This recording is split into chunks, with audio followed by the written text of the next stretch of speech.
Bem-vindos à parte 2 com o Dr. Scott Woodward, Doutrina y Convenios, sessão 2. Volvamos a la historia en el versículo 40, donde Moroni cita más pasajes del Antiguo Testamento. ¿Qué les parece si tomamos las próximas 2 horas para repasar cada uno de estos? Vai ser um episódio de 48 horas. Escuta, isso levou a noite toda para Joseph Smith, tá bom? Vamos dar uma pequena olhada. Ele disse que Moroni também citou outras coisas depois de citar Malaquias. Ele também citou o capítulo 11 de Isaías, que fala sobre quando o Senhor estenderá sua mão novamente a segunda vez para recuperar Israel, disperso em todo o mundo. E Moroni disse, está prestes a se cumprir. E então ele também citou o 3º capítulo de Atos, versículos 22 e 23, que fala sobre o Senhor levantar um profeta como Moisés. E esse profeta era Cristo, disse Moroni. Ele disse que esse dia ainda não chegou, quando aqueles que não ouvirem sua voz serão cortados, mas em breve chegará.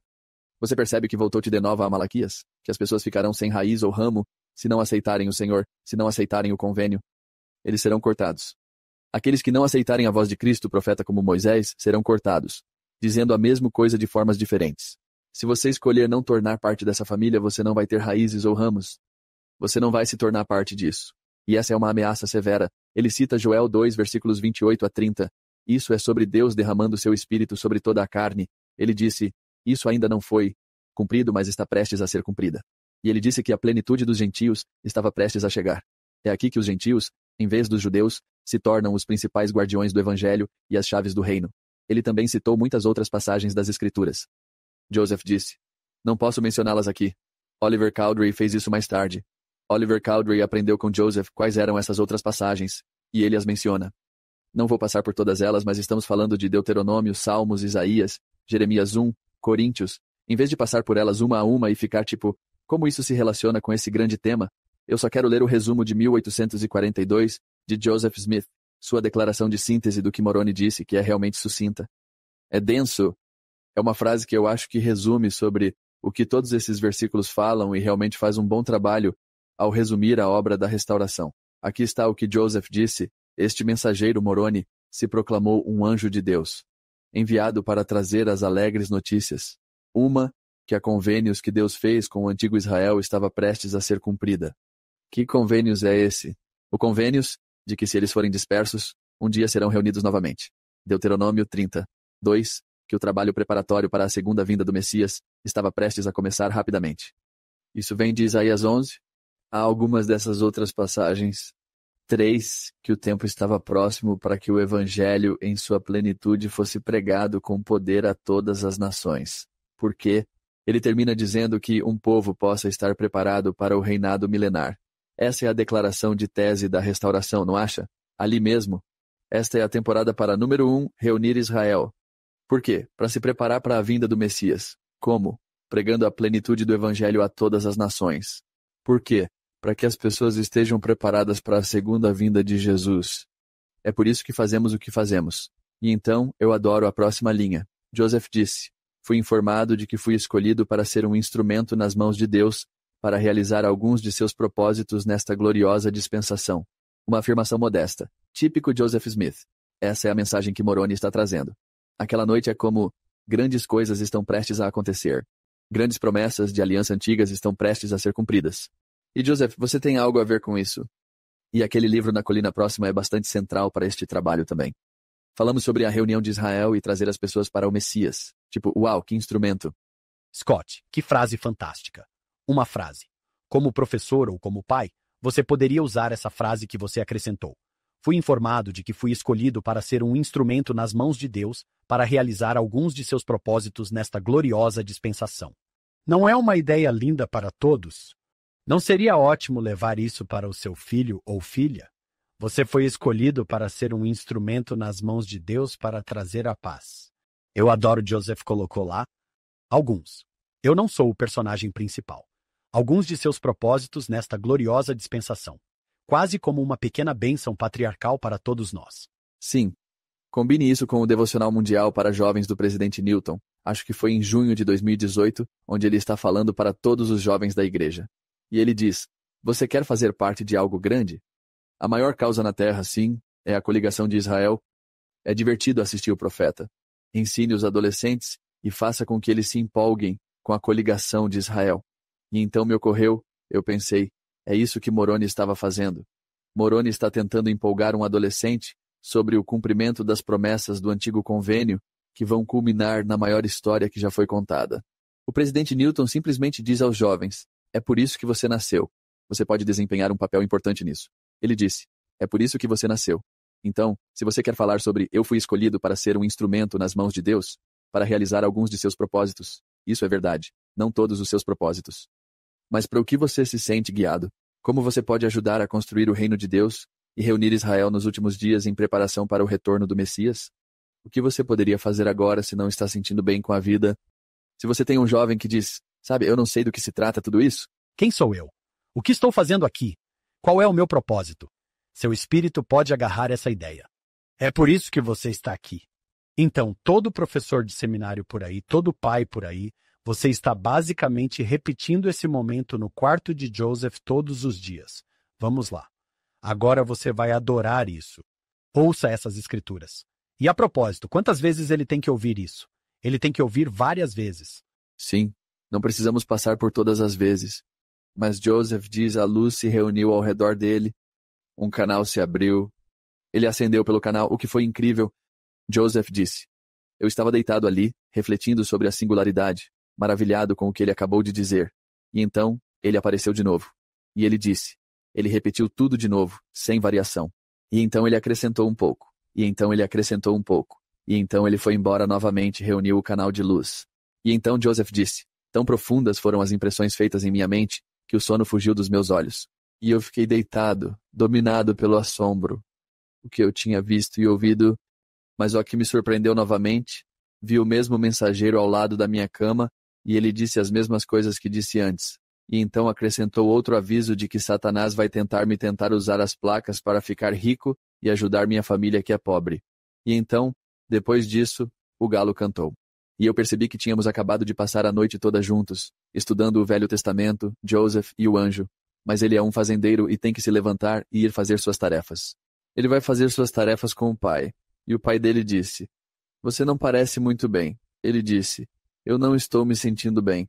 Ele disse: por que você não volta para casa e descansa um pouco? Ele tenta pular a cerca perto do pomar de maçãs e desmaia. A próxima coisa que ele se lembra foi Moroni, com o rosto relampejante, olhando para ele e dizendo: Joseph, seus pecados foram perdoados. Deus tem um trabalho para você. Há um livro enterrado em uma colina perto.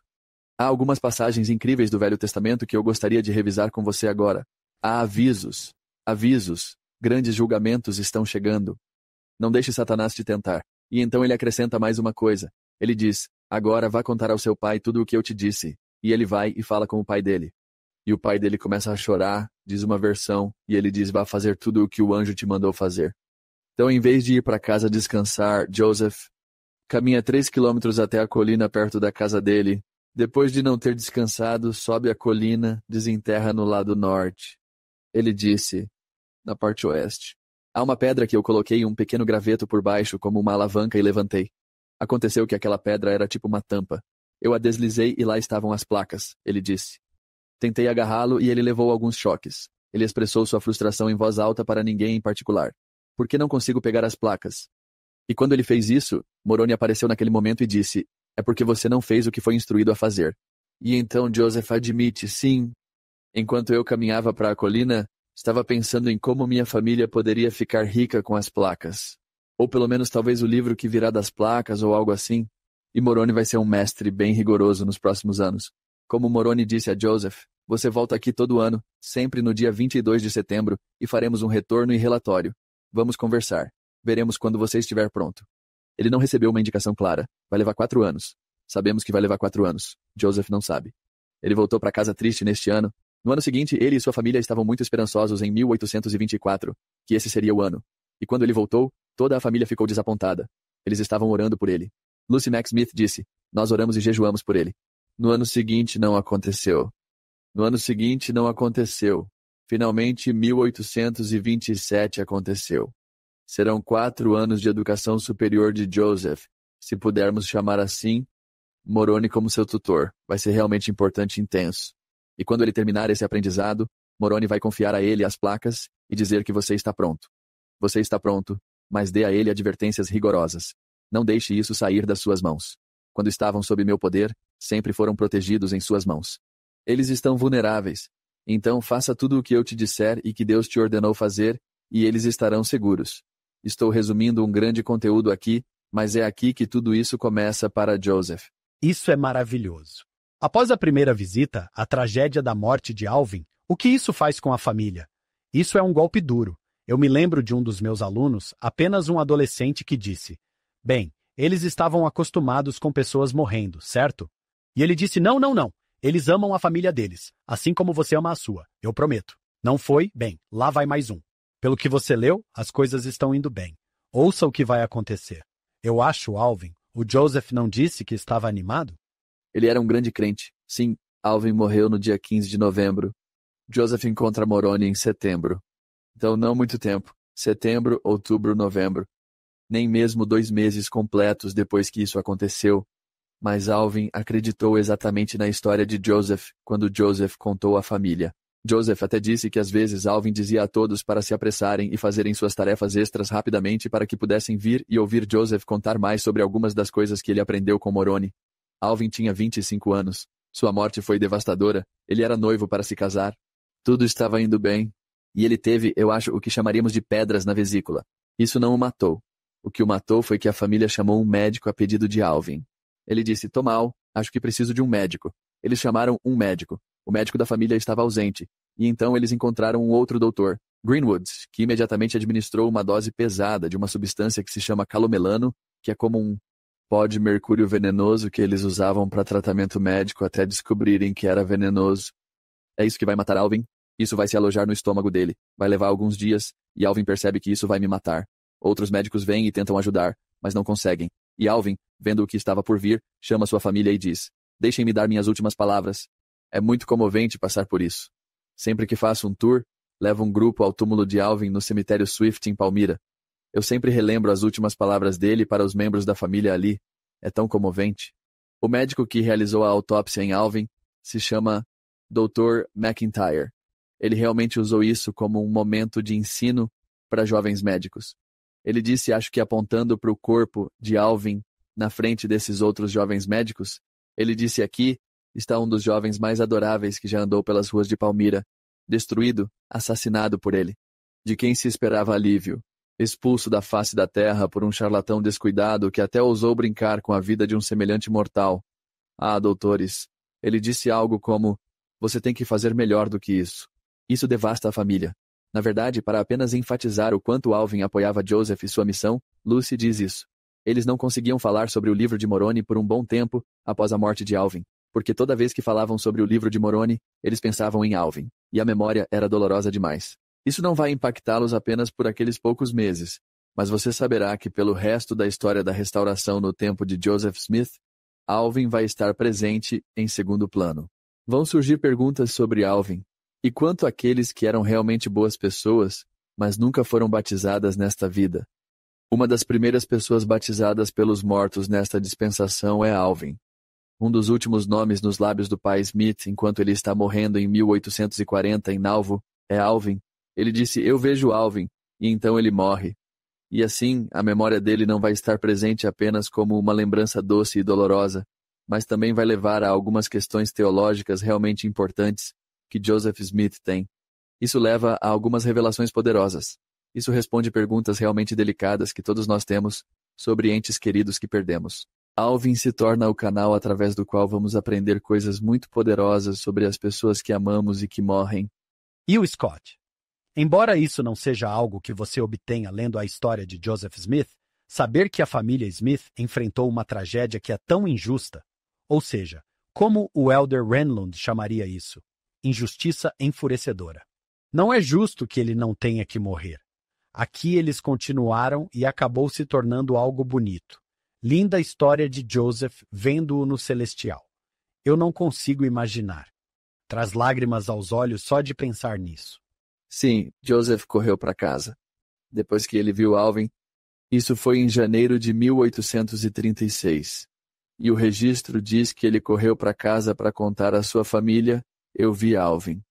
Mas uma outra coisa importante que acontece entre 1823 e 1827 É uma certa jovem que entra na vida de Joseph. Eu acho que talvez a morte de Alvin e conhecer Emma Hale são ambos significativos para ele poder pegar as placas. Ele amadurece bastante. Sim, na história aqui, ele na verdade, depois de dizer que Alvin morreu, ele instantaneamente avança 2 anos na história.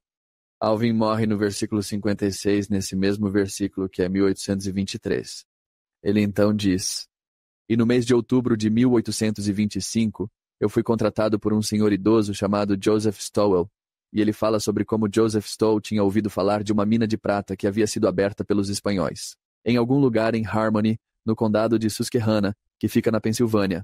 Antes de contratar Joseph Smith, ele estava cavando para tentar encontrá-la, mas não conseguiu. Ele procurou Joseph para ver se ele poderia ajudá-lo a encontrar a prata. E Lucy McSmith, na verdade, adiciona um detalhe importante aqui. Ela disse que a razão pela qual Joseph Stowell veio contratar Joseph Smith Jr. é porque ele veio atrás de Joseph por ter ouvido que ele possuía certas chaves pelas quais ele podia discernir coisas invisíveis ao olho natural. Um vidente, alguém que podia ver o invisível. Esse seria um cara muito bom para ter na sua equipe se você está procurando por tesouros enterrados. Joseph Stowell acreditava que ele podia fazer isso. Na verdade, não mencionamos muito isso, mas Joseph Smith encontrou 2 pedras videntes. Isso faz parte da cultura da época de Joseph Smith, que às vezes é difícil para nós. Pessoas vivendo na era do iluminismo realmente têm dificuldade para entender.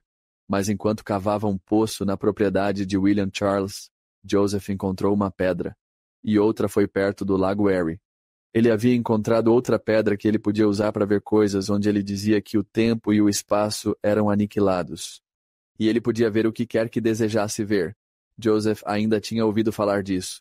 Ele não apenas tinha ouvido falar disso, ele tinha visto Joseph usar aquelas pedras e tinha visto que ele realmente encontrou coisas perdidas. Na verdade, há uma pequena história paralela aqui. Os filhos de Joseph Stowell sentiram que Joseph Smith talvez estivesse se aproveitando de seu pai, interpretando mal a situação, ao fazer Joseph vir tentar ajudar com a mina de prata. Eles vão realmente apresentar acusações contra Joseph Smith por ser uma pessoa desordeira, acusações de contravenção.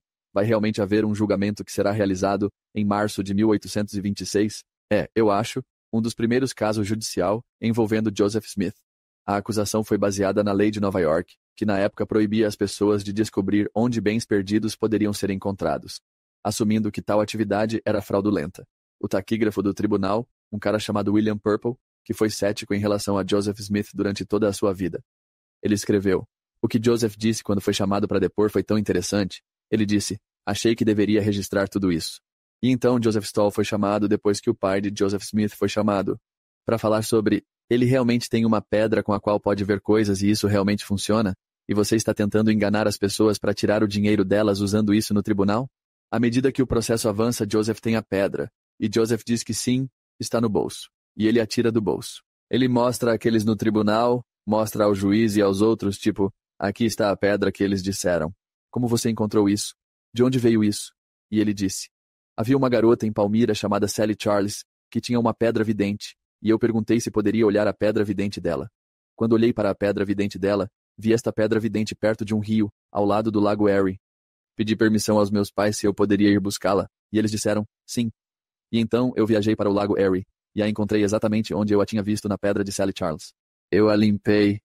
Eu olhei dentro do chapéu. Eu coloquei no fundo do chapéu e olhei para ela, e eu podia ver qualquer coisa. Quer dizer, todo o tribunal ficou meio que de boca aberta, tipo, boquiaberto aqui.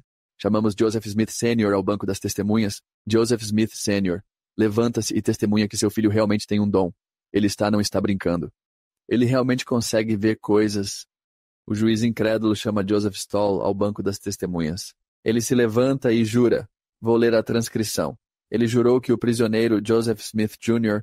possuía todo o poder que ele afirmava. E ele declarou que podia ver coisas a 50 pés abaixo da superfície da terra, tão claramente quanto a testemunha podia ver o que estava na mesa do juiz, e descreveu muitas circunstâncias para confirmar suas palavras. E então o juiz diz a Joseph Stowell, incrédulo, ele diz, Diácono Stowell, eu entendo que você está jurando perante Deus sob o solene juramento que você fez, que você acredita. O prisioneiro pode ver com a ajuda da pedra 50 quilômetros embaixo da terra claramente quanto você vê. Está na minha mesa? Joseph Stowell diz, eu acredito nisso? Eu acredito nisso? Não, não é uma questão de crença. Eu sei de forma absolutamente inquestionável e completamente que é verdade. Joseph Stahl. Isso está nos registros do tribunal.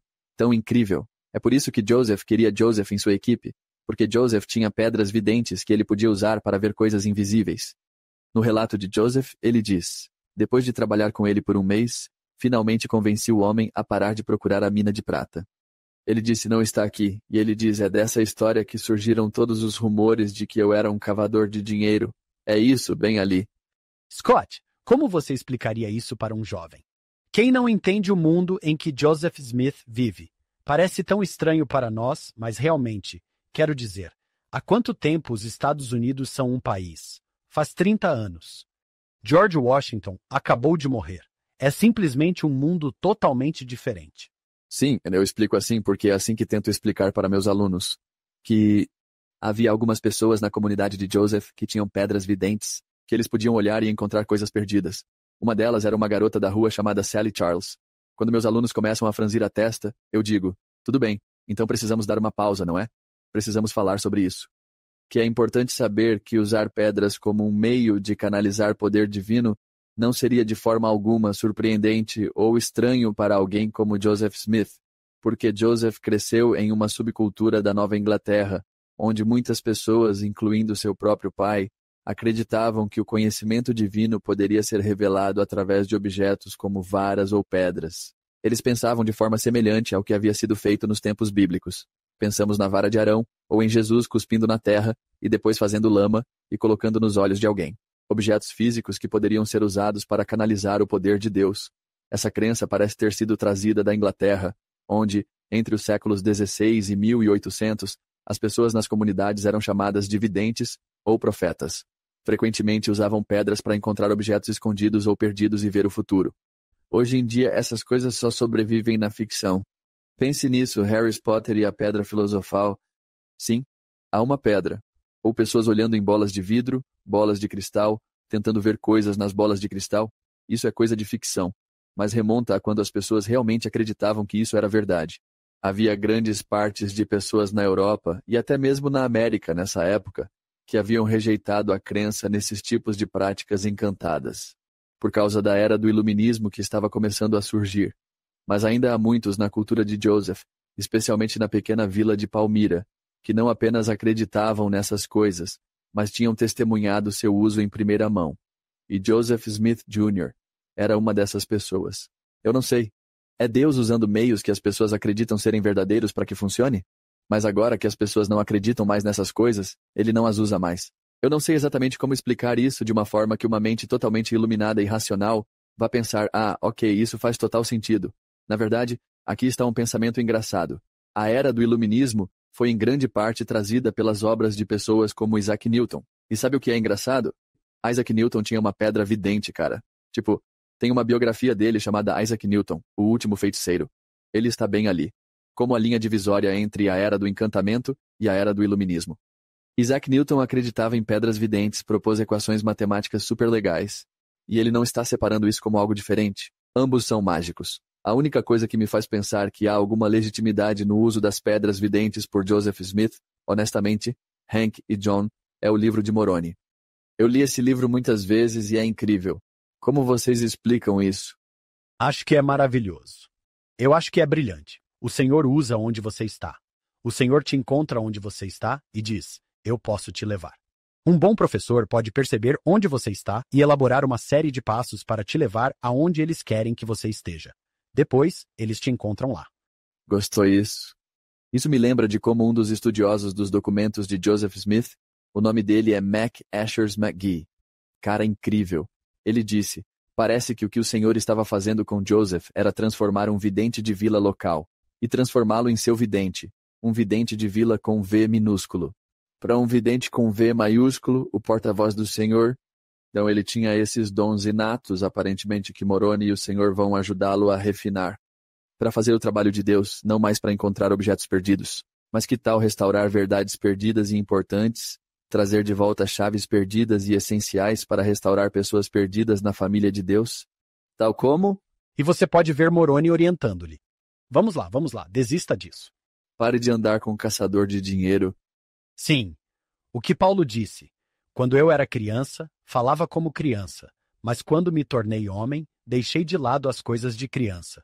Falando da era do iluminismo, eu gosto do que Hank sempre se refere como, olha, se você pode acreditar nesse maior milagre, esses pequenos devem estar bem. E qual é esse grande milagre, Hank? Se você acredita na ressurreição de Jesus, nada deveria te surpreender depois disso. O homem estava morto, voltou. Para a vida, nunca vai morrer de novo, aparentemente viaja de um lado para o outro do planeta. Você acredita nisso e então pensa, bem, essa história é um pouco exagerada. Sério? A ressurreição de Jesus torna todo outro milagre provável. Não apenas possível, mas provável. Quando ouço a história de Joseph Smith, penso que se alinha perfeitamente com uma história de ressurreição.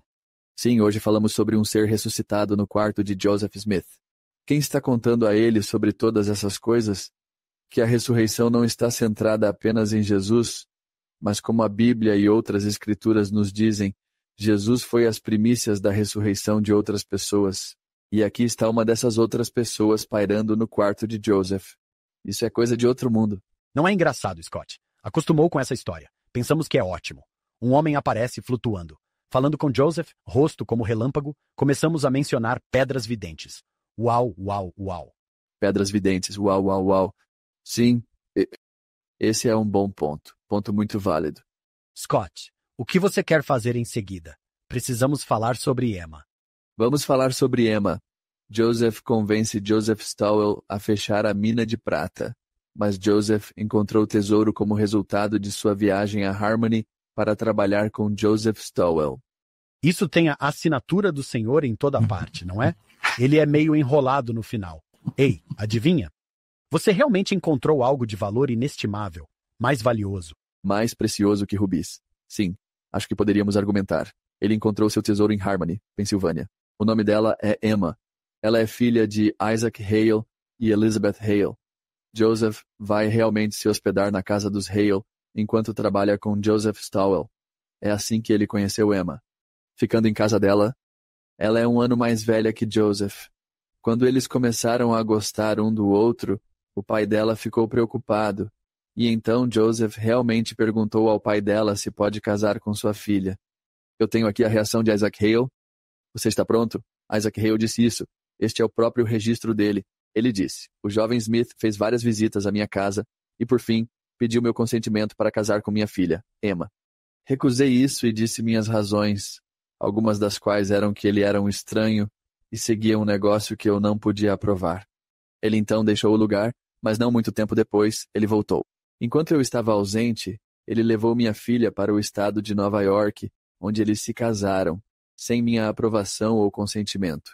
Joseph menciona isso no verso 58. Ele disse que, devido ao fato de eu continuar afirmando que tinha visto uma visão, a perseguição ainda continuava. O pai da minha esposa estava contra o nosso casamento, portanto, fui obrigado a levá-la para outro lugar. Então fomos e nos casamos na casa do escrivão Tarbell em South Bainbridge, no condado de Shenango, Nova York. E imediatamente após o meu casamento, eu saí e fui para a casa do meu pai, e trabalhei na fazenda com ele naquela temporada de volta em Nova York. Ele admite isso. Ele disse, sim, tivemos que fugir para casar. Isso se transforma, como sempre acontece com Joseph Smith. Maior que a vida, como esse boato sobre ele. Ele respondeu a perguntas em 1838, em uma sessão de perguntas e respostas. Esta é uma sessão de perguntas e respostas publicada que diz, Joseph Smith não roubou a esposa dele? Ao que ele respondeu, pergunte a ela. Ela era maior de idade. Ela pode responder por si mesma. Emma foi posteriormente entrevistada pelo próprio filho, na verdade, sobre o lado dela da história. E aqui está o que Emma disse. Ela disse, eu não tinha intenção de me casar com Joseph quando saí de casa, quando ele veio e me buscou. Mas durante minha visita ao Sr. Stoll, Joseph me visitou lá. Meus pais estavam contra ele, sendo importunada por Joseph para me casar com ele e auxiliada pelo Sr. Stoll, que insistiu nisso. Ela disse, e preferindo me casar com ele a qualquer outro homem que eu conhecia, eu consenti. Bastante romântico, né? Realmente. É bastante interessante. Preferindo me casar com ele do que qualquer outro homem que eu conhecia, eu consenti. Então ela diz, fomos até o juiz Tarbell e nos casamos. Sim, é só um fato. É assim que eles se conhecem. É assim que eles se apaixonam, é assim que eles se casam. Não estava em bons termos com os pais de Emma, para começar. E foi providencial que eles fossem para Nova York em vez de ficarem em Harmony, porque esse é o ano de 1827. É a hora certa para pegar as placas. Emma Smith estará lá, ao lado de Joseph. Ela estará realmente dirigindo a carroça. Ela estará dirigindo o veículo de fuga na base da montanha quando Joseph subiu e se encontra Moroni em 22 de setembro e finalmente recebe as placas após 4 anos de espera. E Emma é um grande apoio naquela noite, e um apoio poderoso para Joseph e uma crente nas reivindicações de verdade de seu marido e na restauração. Ela vai ser incrível nos altos e baixos, durante toda a restauração. É aqui que ela entra na história. Podemos dizer que esta igreja foi restaurada através deste casal. Moroni está esperando e esperando e esperando. Ele diz, agora você pode. Scott, você diria que Joseph Smith não se torna o homem que amamos sem Emma Hale? 100%. Sim, ela é tudo para ele. Eles vão ter dificuldades em Nauvoo quando Joseph começar a praticar o casamento plural, como qualquer casal teria, eu acho, e às vezes ela recebe algumas críticas por suas reações lá. Mas, este casal é um casal poderoso, ela é incrível, nos altos e baixos, como eu disse, e esse é o teste abraâmico dela. A forma como está enquadrado na seção 132 é o casamento plural. E eu acho que é precisamente porque ela ama tanto o marido que isso vai ser um desafio tão difícil tanto para ela quanto para ele. Então, às vezes, isso lança uma sombra sobre o casamento deles. Sabe, eu sinto que quando as pessoas conhecem toda a história deles, é tipo, bem, e quanto a isso? Olhe para tudo, olhe para o casamento deles como um todo, e veja o apoio dela ao longo de todo o caminho, do começo ao fim. Mesmo no meio dessa turbulência, ela é notável. Que palavra ótima. É como um segundo anjo na vida dele. Dê a ela o crédito que ela merece. Só de saber como Joseph sentia em relação a ela. Eu sou muito cuidadoso com o que digo sobre ele. Como deveria ser. É fácil intimidar pessoas mortas, como dissemos, Scott. Só para o caso de alguém ser novo na igreja e ter ouvido que Emma Smith não permanece com o que diríamos, a igreja, e segue em frente para Utah. Se eu sou novo na igreja, qual é o sentimento da igreja em relação a Emma hoje? Hoje isso é uma boa clarificação. É no meio de uma dificuldade bastante intensa. Isso é logo após a morte do marido dela, o quórum dos 12 apóstolos. Estou resumindo muita história aqui, mas eles basicamente aceitam. Responsabilidade da igreja. Há alguns sentimentos de tensão entre Emma Smith e Brigham Young, que é o presidente do quórum dos 12 na época. Baseado em Brigham, continua a promover o casamento plural entre os fiéis. E sobre propriedade da igreja, é propriedade de Joseph ou é propriedade da igreja? O que Emma deveria receber da propriedade após a morte de Joseph e o que deveria ir para a igreja? Há alguma tensão entre ela e Brigham sobre essas coisas. E ela não quer ser deixada como uma viúva desamparada. Ela quer suficiente para cuidar da família dela. E Brigham não está tentando deixá-la como uma viúva desamparada. Mas há tensão. Ele vai mudar para o oeste, certo, Scott? Ele está pensando, eu vou para lá e essas pessoas vão morrer se não tivermos recursos. Sim, você pode argumentar os dois lados. Ele vai sair de Nauvoo com o quórum dos 12 e pedir aos membros da igreja que o sigam. E cerca de 10.000 santos dos últimos dias, o grupo inicial, deixam Nauvoo. E ir para o oeste carregar todas as histórias de pioneiros e essas coisas, e eles chegam a Utah. Mas há um grupo de santos que não vai para o oeste com os 12 apóstolos, e um deles é Emma Smith. Além disso, devemos acrescentar que a mãe de Joseph Smith também não vai. Novamente, não por amargura ou algo assim, mas porque, no caso de Lucy Mack Smith, a velhice, ela não conseguia lidar com a travessia das planícies. E para Emma, ela queria talvez ficar e criar seus filhos em Nauvoo, na cidade de Joseph. Passou um tempo lá. Pelo que eu entendo, não houve uma grande ruptura rebelde ali. Ela apenas disse, eu não quero ir para o oeste, e então ela não foi. Então há, eu diria, um período de alguns sentimentos potenciais entre a igreja e Emma Smith. Quando as feridas estão frescas e eles partem e ela não quer ir, há, eu diria, um período de até mesmo alguma retórica anti-Emma. Mas eu espero que, com o tempo, essas feridas tenham cicatrizado, e eu acho que sim. Acho que estamos em um bom lugar agora. Acho que podemos olhar com empatia para a situação dela. Podemos ver para onde as coisas estavam indo. Mas no final da vida dela, ela é entrevistada por seus filhos. E eles perguntam sobre sua crença na vocação profética do marido e na veracidade do livro de Moroni. E ela testemunha, e quer que fique registrado, que ela acredita que seu marido foi um verdadeiro profeta de Deus. Ela acredita que o livro de Moroni, que veio através dele, era divino. Ela disse, eu sei que foi porque conheço Joseph e não poderia ter produzido o livro assim. Eu estava lá, você sabe, né? Sim, eu estava lá. Eu escrevi. Ela foi uma das escribas para uma parte do manuscrito do livro de Moroni. E ela está convencida até seu último suspiro de que o que aconteceu através dele foi um milagre. Foi uma obra maravilhosa e um prodígio. Ela sabia disso, tão bem quanto qualquer um, porque ela estava na linha de frente e pôde ver tudo de perto. Acho que devemos ser carinhosos com Emma. Acho que devemos ter cuidado. Como você disse, John, Joseph a ama. Joseph se importa profundamente com ela, e até o dia de sua morte, queria estar com Emma para sempre. Acho que poderíamos honrar a memória deles deixando isso meio que ficar por ali. Eu também acho. Scott, antes de deixarmos você ir, nos conte sobre Martin Harris. John, lembramos que foi há quase 4 anos que Scott nos guiou pela seção 18 da Doutrina e Convênios e Martin Harris. Então, vamos fechar o círculo aqui. Scott, você nos contou um pouco sobre Martin Harris, mas nos conte sobre o começo de Martin Harris. Parece que ele é importante. Acho que você poderia argumentar que Martin Harris é importante nessa história. Sim, essa história é tão rica.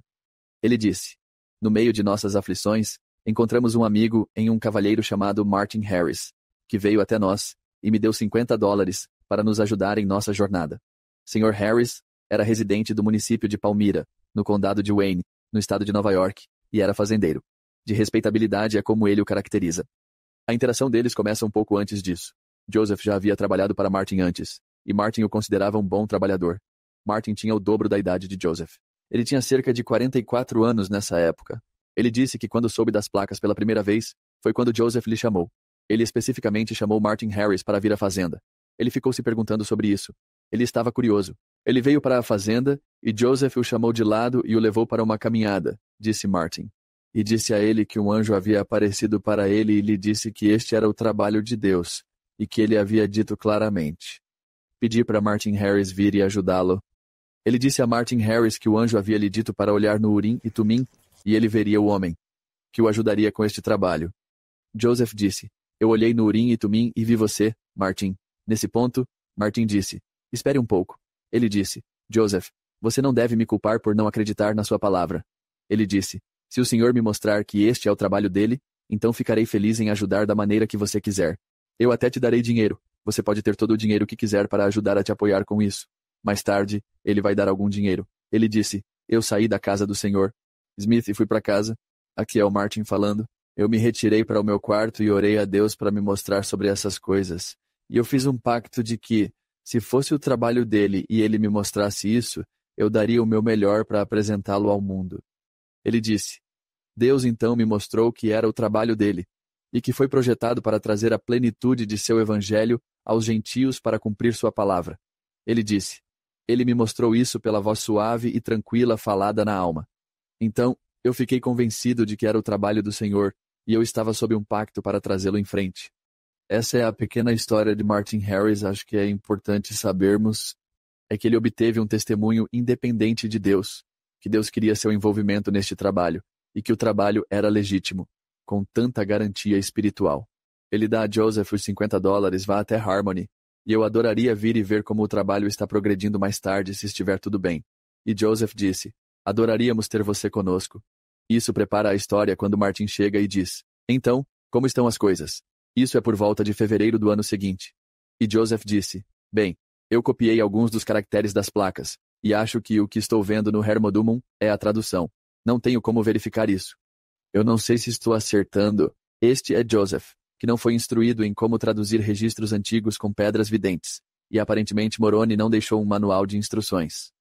Então ele está tentando entender isso. É aí que eles têm a ideia juntos de Martin voltar para o leste e levá-lo.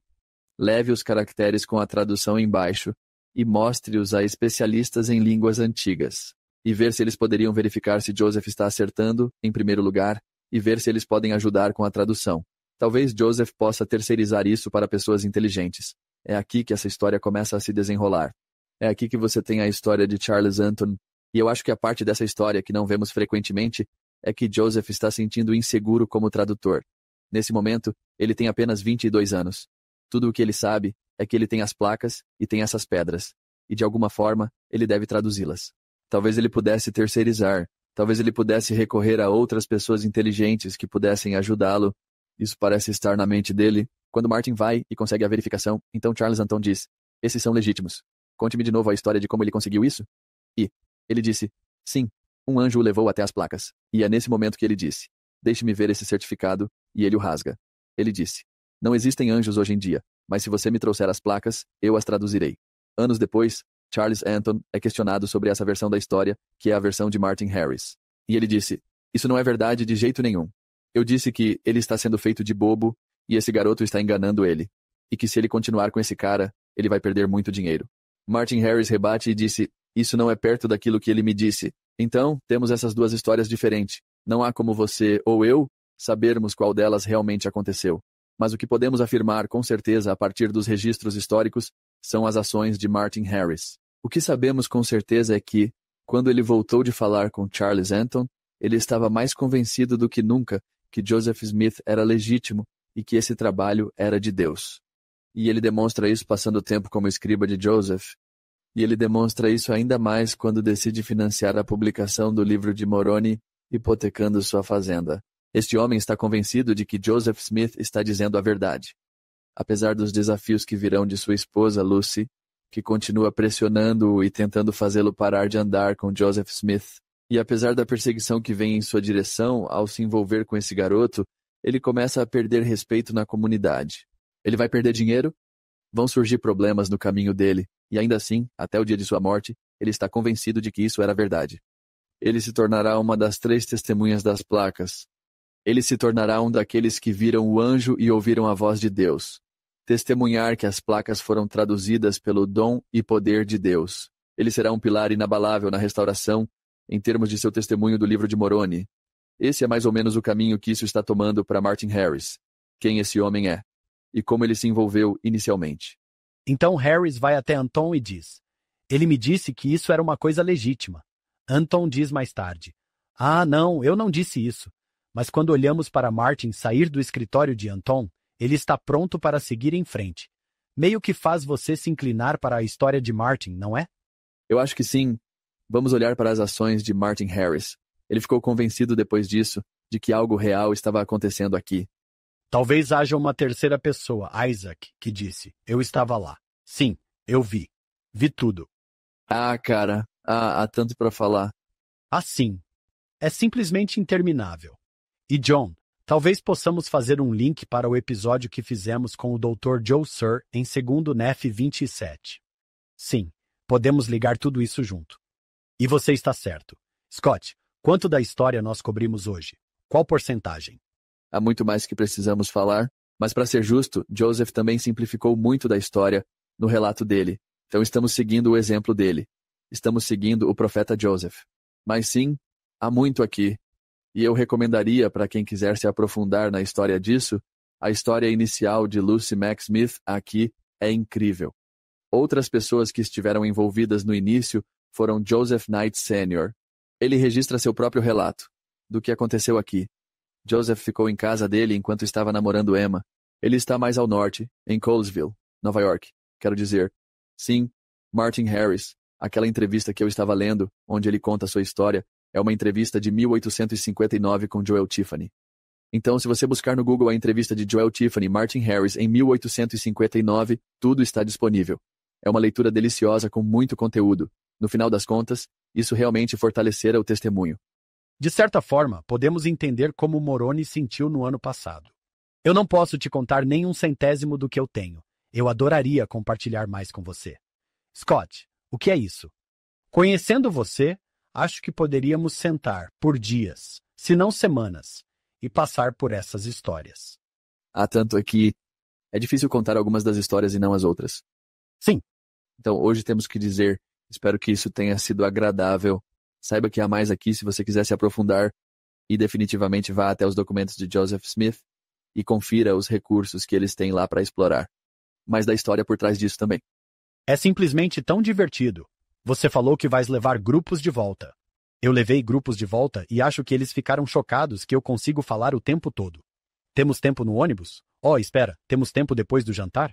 Todo mundo acorda cedo, às 5:30 da manhã. Vamos conversar mais um pouco. É lindo. Sim. Você fala o caminho todo na viagem de ônibus até o local, então você desce. E você diz, procurem essas coisas e me encontrem aqui neste lugar, porque eu tenho mais coisas que preciso te contar. E é empolgante. É tão divertido. Tão bom. John, você vai se lembrar, Scott nos fez imaginar o Senhor com Martin testa a testa. Eu sei como é sacrificar pela salvação de outras pessoas. Martin vendeu a fazenda. Scott Woodward, que professor. Nos contando sobre Martin Harris, que homem bom. É a sessão 19.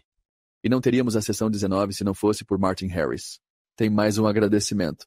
Aprendemos algumas coisas maravilhosas dessa sessão. Incrível.